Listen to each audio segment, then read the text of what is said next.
میں اس دنیا کو آپ اولیت نہ دیں، اس دنیا میں وہ کام کریں جو ابدی زندگی کے لیے آسانی بنے. ابدی زندگی ہے کرنا. اب آخری آسانی کیسی ہوگی؟ ایک شخص آیا رسول خدا کی خدمت میں، صحابی تھا حضرت ربیہ. وہ آ کے کہتا یا رسول اللہ، اچھا رسول خدا کہتے ہیں تم نے میری خدمت کی ہے، ساری زندگی خدمت کی ہے، اب کچھ مانگ تو میں دوں، کچھ مانگ تو میں تجھے عطا کروں. رحمت للعالمین نبی بول رہا ہے، کچھ مانگ تو عطا کروں. وہ بول رہا ہے کہ اے رسول خدا مجھے ایک رات کی مہلت دیں تاکہ ساری رات میں سوچوں. اب وہ ساری رات سوچ رہا ہے. کیا سوچ رہا ہے؟ اب وہ گھر میں جا کے بیٹھ گیا، نبی سے کیا مانگوں گا؟ بکریوں کا ریوڑ دیں. پھر سوچ رہا ہے یہ تو دنیا میں ختم ہو جائے گا، اونٹوں کا ریوڑ یہ بھی ختم ہو جائے گا. کہوں گا ایک بار دیکھ بھائی یہ دنیا کا ہے، دنیا کی کھیت ہے، میں کیوں نہ کچھ آگے کے لیے کچھ مانگوں. آیا رسول خدا کی خدمت میں، یا رسول اللہ میں کچھ سوچ کے آیا ہوں، آپ کو کیا مانگنا چاہتے ہیں؟ یا رسول اللہ میں چاہتا ہوں کہ آخرت میں جنت میں میرا گھر آپ کے گھر کے نزدیک ہو.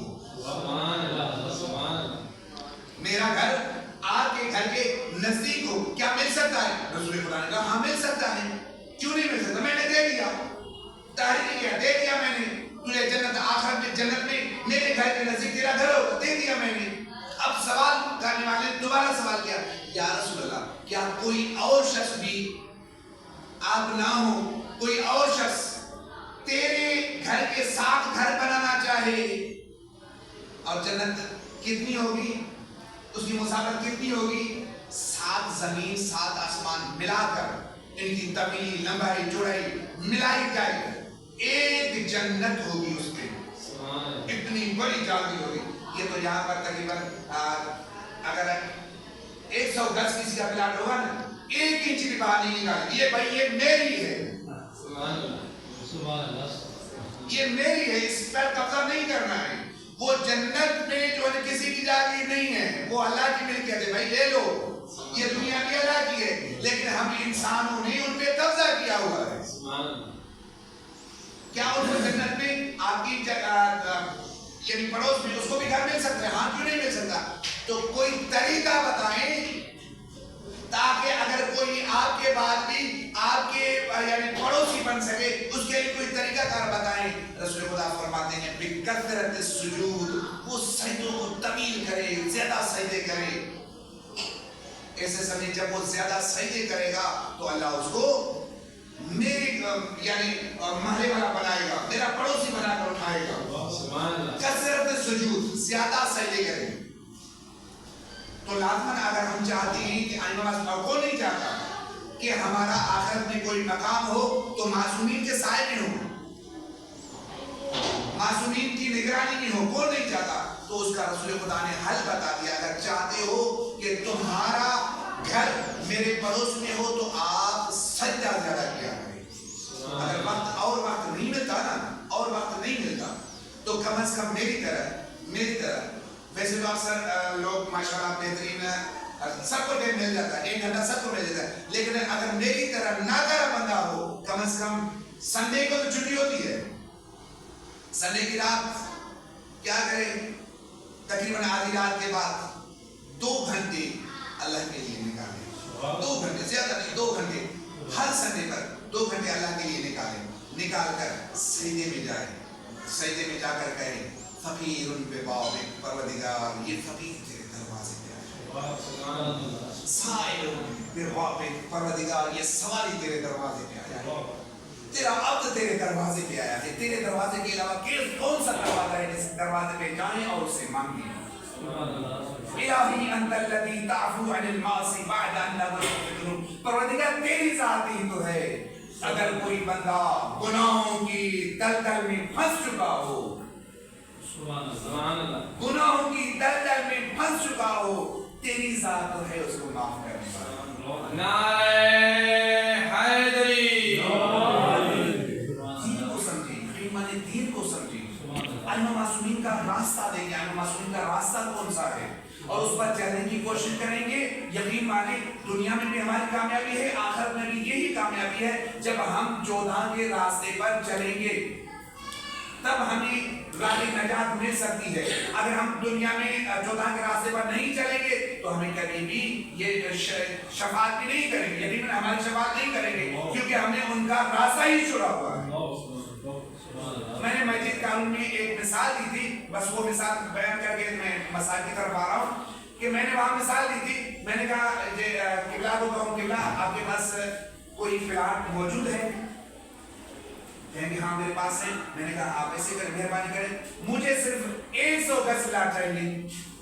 قبلہ غور سے سنیے گا، 100 گز، زیادہ نہیں، صرف 100 گز پلاٹ چاہیے مجھے اپنا مکان بنانا ہے. تو کہیں گے قبلہ ویسے تو آپ مولانا ہیں لیکن کچھ پیسے لگیں گے. قبلہ ہے نا بھائی یہ مکان کس کا ہے؟ اس کو کہوں گے بھائی یہ مکان مجھے دے دے. کہے قبلہ ویسے آپ کی عزت ہے لیکن ہم نے اتنا پیسہ خرچ کیا، پیسے لگیں گے. جب 100 گز کا پلاٹ آپ بغیر پیسے کے دینا نہیں چاہتے ہو، جنت حسنین کی اتنی سستی ہے، عمل نہیں کرو گے تمہیں جنت میں جانا پڑے گا. حسنین کی جاگہ اتنی سستی ہو گئی ہے. ہم 100 گز کا پلاٹ، 50 گز کا پلاٹ کسی مولانا کو دینا کا وعدہ نہیں کرتے، مفت میں نہیں دیں گے. ہاں بنا کے دے رہے ہیں، آپ بیٹھ جاؤ، جب تک آپ زندہ ہو بیٹھ جاؤ، تاکہ جب مر جاؤ گے آپ کے فیملی کو بھی نکالیں گے یہاں سے. ہماری ملکیت ہے. تو جنت کس کی ملکیت ہے؟ حسنین کی ملکیت. کیا ہم حسنین کے فرامین پر عمل کر رہے ہیں؟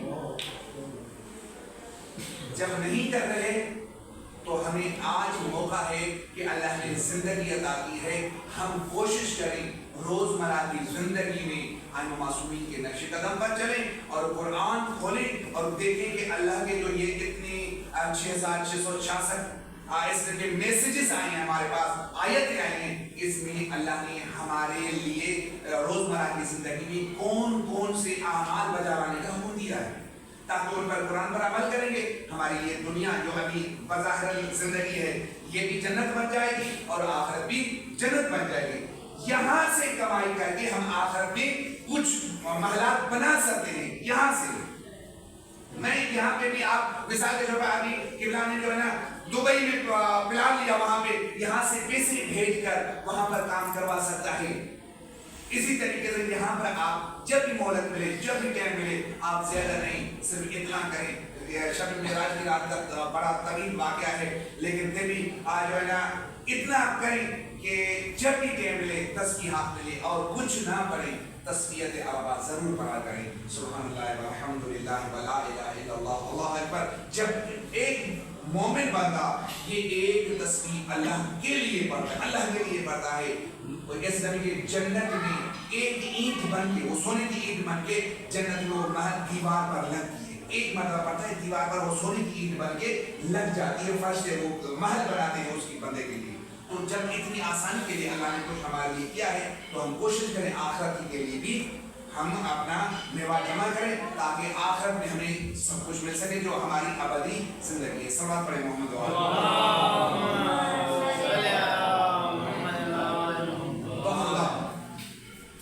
خدا. جس دنیا میں ہم رہے ہیں نا، اس دنیا میں لوگوں نے اس دنیا کو، ظاہری دنیا کو حاصل کرنے کے لیے اللہ کے پیاروں کو بھی نہیں بخشا. اگر تجھے دین کی اہمیت معلوم ہوتی نا تو یقین مانے آپ دین کا راستہ کبھی نہ چھوڑتے.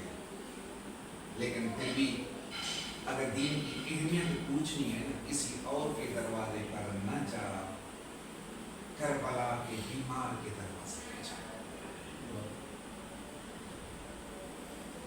یہ کربلا کی جنگ چلی تھی 61 ہجری میں، لیکن میں نے جو کتب میں پڑھا ہے کہ 95 ہجری تک، یعنی تقریباً ہو جاتے ہیں 34-35 سال امام زین العابدین نے اپنی زندگی روتے ہوئے گزاری، اس دین کو بچاتے ہوئے، دین کی اہمیت پہچان، کسی اور کے دروازے پہ نہ جا۔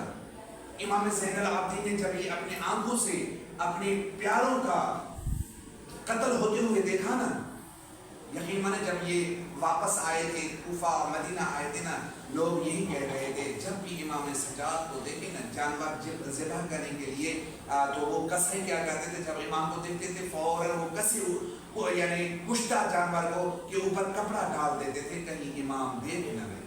ایک مرتبہ ایک امام زین العابدین اچانک نکل آئے کہ جب ذبح کرنے والا کسائی ایک جانور کو ذبح کرنے کے لیے تیار تھا، امام دوڑتے ہوئے آئے۔ امام نے کہا کہ اے بھائی یہ تو بتا جانور کو آپ نے پانی پلایا ہے؟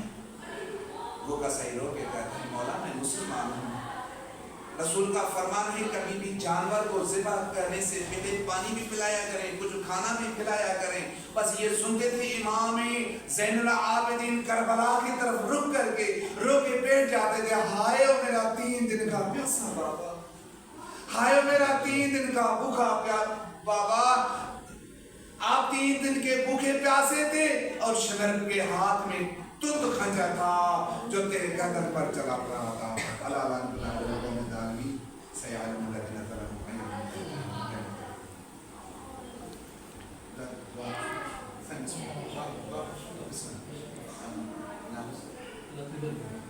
اللهم صل على محمد وعلى محمد، اللهم صل على محمد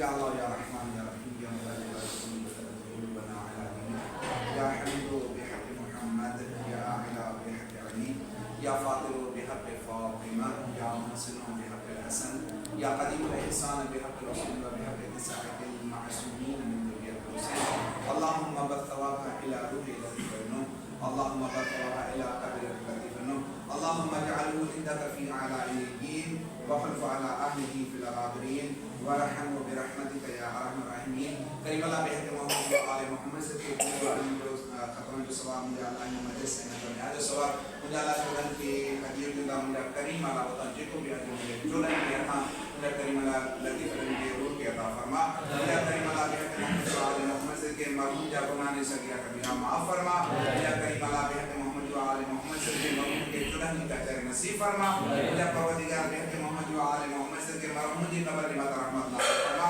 مرحوم جی قبر نعمت برکت نازل فرما مجھے کریم اللہ بحق محمد وآل محمد صلی کے مرحوم کی روحانی کے صدر جمیل عطا فرما مجھے کریم اللہ بحق محمد وآل محمد صلی کے مجھے پروردگار بحق محمد وآل محمد صلی کے مجھے اللہ حسن دعا پانی بارگاہ میں قبول فرما مجھے کریم اللہ بحق محمد وآل محمد صلی کے دیکھے مومن اٹھانے نجا بھی اگر کوئی مرحومین مجھے کریم اللہ نجا کی درجات بلند فرما مجھے کریم اللہ بحق محمد وآل محمد صلی کے سجا گناہ نے سگیرہ کبیرہ معاف فرما سانی والدے جا گناہ نے سگیرہ کبیرہ معاف فرما مجھے کریم اللہ بحق محمد وآل محمد صلی کے اساں کے چنن جی کا چہر نصیب فرما امام زمانہ جی زیارت نصیب فرما مجھے کریم اللہ بحق محمد وآل محمد صلی کے اساں بارے میں جلدی ظہور فرما حسن و اعوان انصار میں شمار فرما ان اللہ و ملائکتہ یصلون علی النبی یا ایھا الذین آمنوا صلوا علیہ وسلموا تسلیما